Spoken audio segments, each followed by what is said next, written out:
Start کرتے ہیں with التواجری کا جو انٹرویو ہے. شکریہ رضا، آپ نے پھر میز پہ انواع و اقسام کے کھانے رکھ دیے ہیں، کیونکہ اس میں جو ڈاکٹر احمد عثمان التویجری کا جو یہ مضمون تھا، اور اس کے لیے میں شکر گزار ہوں علی وارثی کا، کیونکہ یہ تو آپ کو پتہ ہے کہ ان کے تعلقات میں جو ایک تنازعات بھی ہیں اور ایک جو دراڑ بھی آئی ہے، اس کے بارے میں خاصے عرصے سے بات کر رہا ہوں آپ کے پروگرام پہ. لیکن یہ مضمون جو ہے، یہ بنیادی طور پہ آپ اس کو سمجھ لیں کہ ایک غیر سرکاری بیانیہ ہے یہ، کیونکہ جو ڈاکٹر التویجری ہیں وہ بہت ایک نابغہ ہیں سعودی عرب کے. اوریگن میں جو ہے وہ پڑھاتے رہے، وہاں پہ امریکہ میں بھی، تو اور اس کے علاوہ ڈین بھی رہے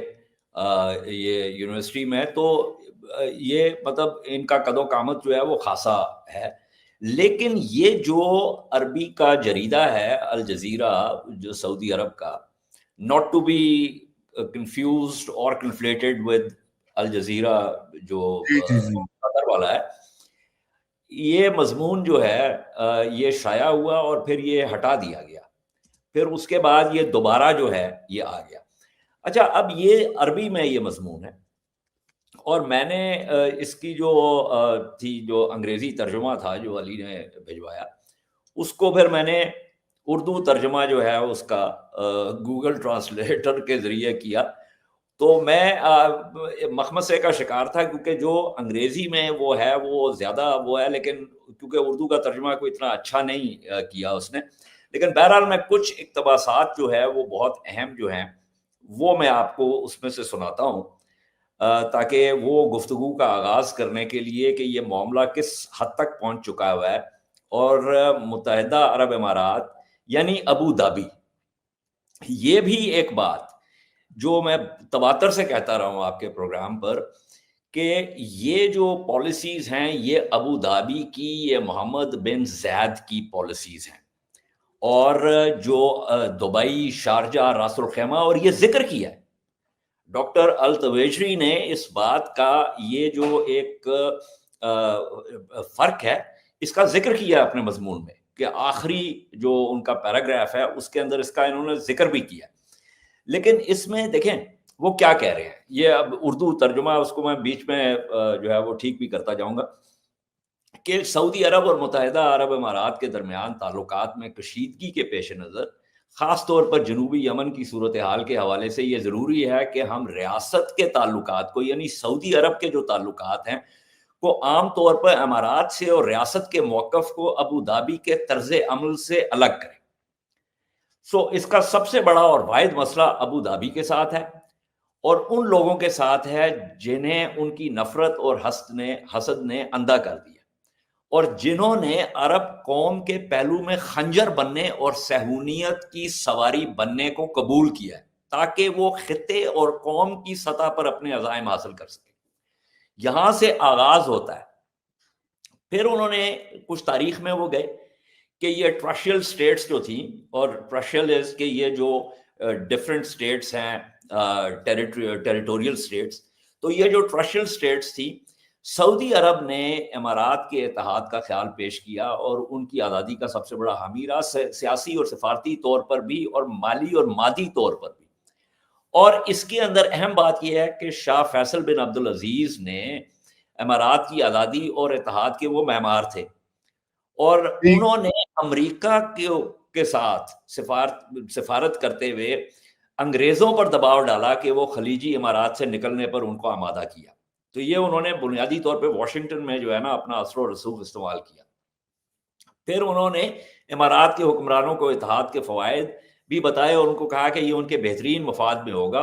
اور یہاں سے جو ہے، اور 1968 میں ریاست کے دورے کے دوران اور بعد میں شاہ فیصل نے اپنے خصوصی مشیر ڈاکٹر معروف الدالبی کو، جو اللہ ان پر رحم فرمائے، کو اسی مقصد کے لیے تہران بھیجا تاکہ ایران کے شاہ کو بھی قائل کیا جائے کہ وہ امارات کی آزادی پر اعتراض نہ کرے.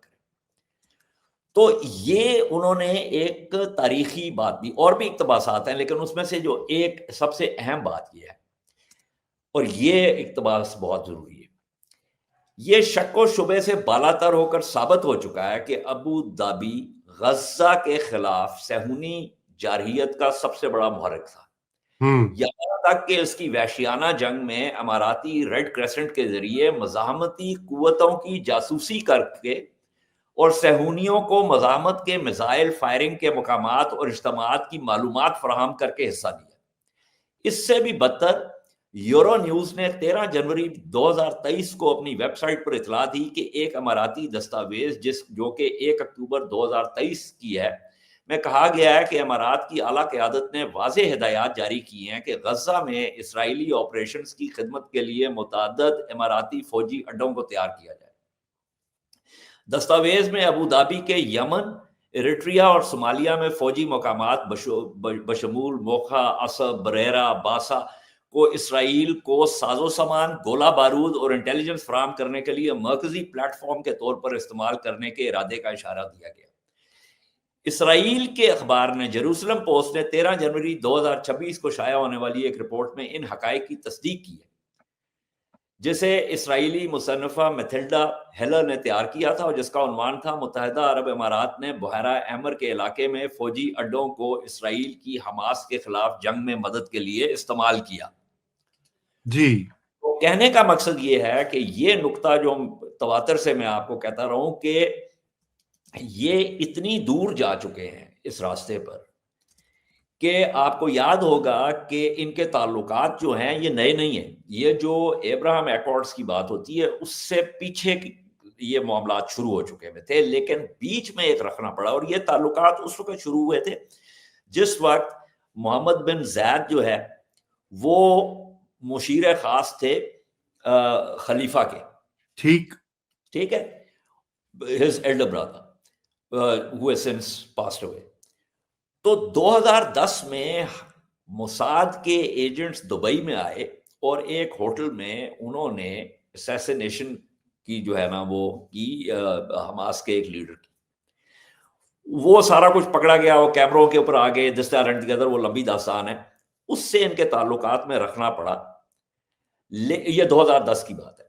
لیکن جب 2011 میں یہ عرب سپرنگ شروع ہوئی اور ان کو پھر اپنی موروثی شہنشاہیت اور یہ بادشاہت کے جو معاملات ہیں ان کو اور اخوان المسلمین سے میں آپ کو پہلے بھی کہہ چکا ہوں کہ ان کو بہت ڈر لگتا ہے، اور پھر ایران کے ساتھ جو ان کے تعلقات ہیں، ان تمام چیزوں کو مد نظر رکھتے ہوئے اور محرکات بھی ہیں اس میں شامل، انہوں نے پھر صہیونی ریاست کے ساتھ جو ہے وہ ہاتھ ملایا اور پھر ان کے تعلقات اس حد تک آگے جا چکے ہیں کہ یہ اب صہیونیوں کی گود میں جا کر بیٹھ گئے ہیں. اور آپ کو پتا ہے کہ وہ انگریزی میں جو کہتے ہیں نا there's a kind of a dog which is called a lap dog, you know. This is a dog that, yeah, I mean, old ladies in England and elsewhere used to have these little dogs بالکل which would sit in their laps and they were called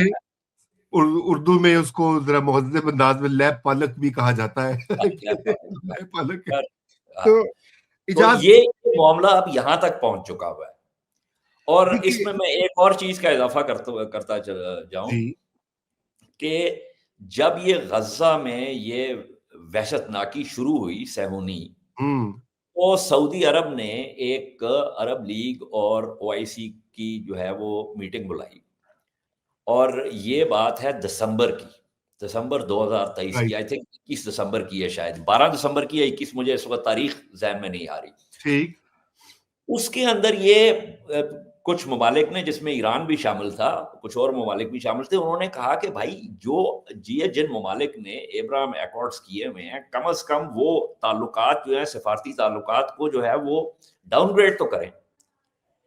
تو مراکش نے اور امارات نے اس کو بالکل رد کر دیا.